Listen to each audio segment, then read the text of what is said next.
오늘은 월장 체급을 올린 그 선수들에 대해서 좀 얘기를 해보려고 하는데, 최근에는 그 한 체급을 올리는 이렇게 월장을 하는 선수들이 꽤 많죠. 근데 예전에는 그렇게 월장하는 선수들이 요즘처럼 그렇게 많진 않았습니다. 이 월장하는 선수들이 이렇게 많아진 그 사건이 하나가 있는데, 바로 이 사건이 2015년 10월에 그 IV, 쉽게 말해서 그 링겔이 이제 금지가 됩니다. 링겔을 맞는 게 이제 금지가 되면서, 그전에는 체중을 많이 빼는 선수들이 링겔을 통해서 단기간 내에 빠르게 회복해서 꽤 좋은, 경기 당일날 좋은 퍼포먼스를 보여줬었거든요. 하지만 이 링겔이 금지가 되다 보니까 체중 감량폭이 큰 선수들이 빼기는 어떻게든 빼는데 이 회복이 안 되는 거야. 그러면서 경기 당일날 퍼포먼스가 저조하고 이게 성적 하락까지 이어지다 보니까, 이렇게 체중이 평소 체중이 많이 나가는 선수들은 평소 체중 좀 떨어뜨려 놓는다든지, 아니면 과감하게 이제 월장을 시도하는 경우가 좀 많아졌죠. 그리고 이 외에도 단순히 이 링겔 금지 때문에 이런 월장하는 선수들이 많아진 건 아닙니다. 최근 보시면은 어느 정도 타이틀 방어를 한 챔피언들, 그리고 심지어 어느 정도 방어도 안 하고 그냥 챔피언 등극한 선수들이 바로 뭐 위체급 올라가고 싶다 이런 도전 의사를 자주 밝히는데, 예전엔 그러지 않았어요. 이런 문화를 만든 게 바로 그 MMA 아이콘인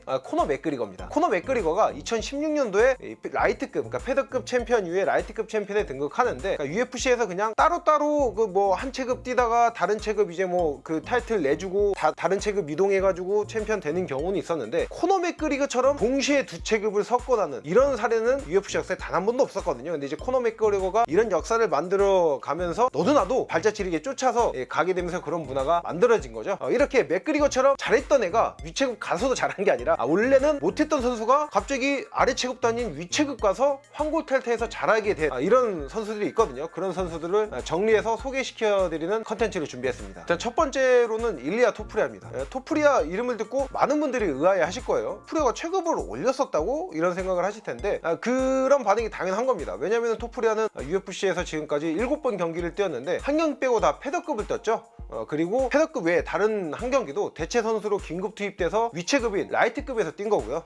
제가 지금 이제 토프리아에 대해 말씀드리려는 거는 UFC에서 올린 게 아니에요. 원래는 토프리아는 중소단체에서 벤텀급과 패더급을 병행해서 뛰던 선수입니다. 그런데 워낙에 또 이게 근육질의 선수다 보니까 중소단체 벤텀급에서 뛸 때도 대체 실패를 좀 왕왕 했었어요. 그런데 토프리아가 결정적으로 이 사건 때문에 패더급에 안착을 하게 되는데, 이게 바로 케이지 워리어스 그 벤텀급 타이틀전에서 개최를 실패하게 된 겁니다. 그러면서 챔피언 자격 획득 기회를 박탈을 당해요. 그러니까 토프리아가 이기더라도 개최를 못 마쳤으니까 챔피언 벨트는 가져갈 수가 없는 거예요. 그래서 실제로 그 경기에서 승리를 거뒀음에도 불구하고 벨트는 못 가져가고, 여기서 이제 토프리아는 쓰라린 이런 개최 실패를 통해서 깨달은 거죠. 벤텀급은 더 이상 나한테 힘들다, 이렇게 판단하고 이제 패더급으로 쭉 뛰면서 UFC 패더급 챔피언까지 등극을 한 거죠. 두 번째로 소개시켜드릴 선수는, 이 토프리아는 이제 반대되는 상황입니다. 바로 이 션 스트링랜드입니다. 그러니까 토프리아는 UFC 전에 체급 월장을 바로 시도를 해가지고 여기서 안정적으로 이제 성공을 계속 쭉 한 거잖아요. 스트링랜드 같은 경우에는 UFC 와서 체급을 내렸었습니다. 원래는 그 UFC의 2부 리그 경기, 그 피더 단체인 KOTC 미들급 챔피언 출신으로 능력을 기반으로 해가지고 UFC까지 진출을 했었거든요. UFC 와서도 데뷔전도 미들급으로 뛰고 그 다음 경기도 미들급 뛰면서 연승을 구가해서 14승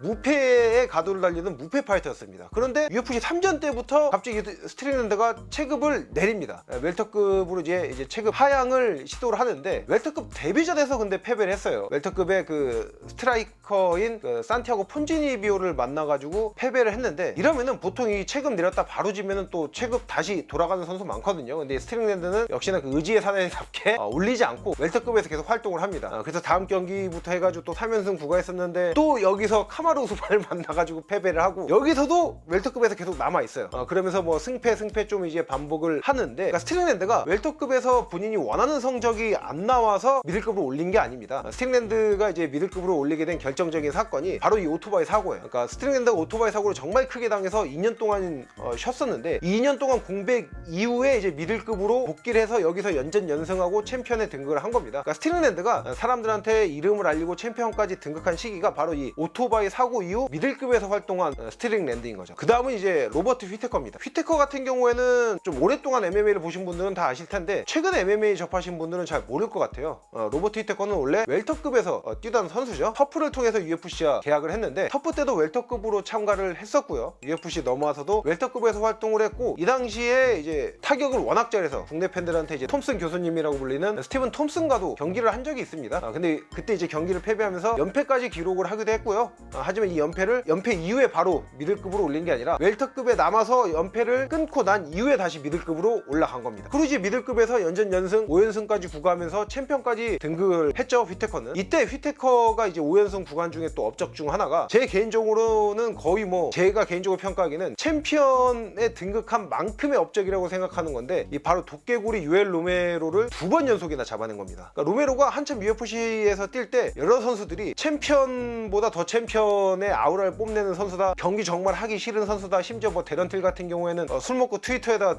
로메로 빼고는 다 싸우겠다 막 이런 것도 남길 정도로. 그러니까 얘가 왜 그러냐면 로메로는 지고 이기고 따라서 얘랑 싸우면은 어딘가 하나가 다쳐요. 어딘가 하나 다치기 때문에 이 선수 생명도 생명이거니와 은퇴하고 이후 삶도 중요하잖아요. 근데 어디 하나를 망가뜨려 놓는 거야. 그러니까 선수들이 펴는데 그런 로메로를 휘테커는 2번이나 이겼잖아요. 그래서 2차전 승리 이후에는 이제 미들급은 이제 휘테커가 왕조를 열겠다 이런 평가를 받았었는데 또 다른 레전드인 이제 이스라엘 아데사냐가 올라오면서 휘테커의 왕조는 좀 생각보다 금방 마무리가 됐었죠. 지금 말씀드리는 선수는 지금 들으시는 분들이 얘가 왜 아직까지 안 나왔지 생각하실 것 같은데 바로 찰스 올리베이라입니다. 찰스 올리베이라는 뭐 월장의 아이콘과도 같은 선수죠. 찰스 올리베이라 같은 경우에는 단순히 뭐 실력만 높아진 게 아니라 정신력까지 달라지는, 아예 사람 자체가 180도 바뀌는 이런 사례니까요. 찰스 올리베이라가 패더급에서 이제 라이트급으로 월장을 한 선수인데 패더급에서도 뭐 퍼포먼스가 나쁘진 않았어요. 경기 스타일이 재밌고 독특한 선수다 보니까 거기서도 좀 좋은 경기들을 많이 보여줬는데 이때는 뭐 좀 경기가 뜻대로 안 풀리거나 큰 데미지를 입는다 싶으면은 좀 포기하는 모습이 많았었죠. 그리고 개체 실패도 너무 잦았어요. 개체 실패를 무려 4번이나 했습니다. 그리고 결정적으로 체급을 올리게 된 게 본인이 성적이 안 좋아서 올린 게 아니에요. 히카르도 라마스와 그 패더급 경기인데 5kg나 체중을 오버한 거예요. 그러니까 65kg 벤터급 경기인데 70kg 라이트급 체중을 맞춰서 나온 겁니다. 이러니까 당시에 뭐 UFC에서 공식적으로 얘기는 안 하지만은 당연히 뭐 권고가 있었겠죠. 너 라이트급 안 올리면 그냥 나가라 뭐 이런 식의 권고가 있고, 그게 없더라도 이 정도면 자기가 당연히 이거에 대한 위협을 느꼈을 거고요. 그 이후에 라이트급으로 올려서 연전연승하고 그러면서 이제 챔피언까지 등극을 하게 된 건데, 근데 올리베이라의 이 라이트급 월장이 이때가 처음은 아닙니다. 원래도 그 이전에도 2010년 8월에 라이트급에 데뷔해서 한 1년 정도 라이트급으로 활동을 했었거든요.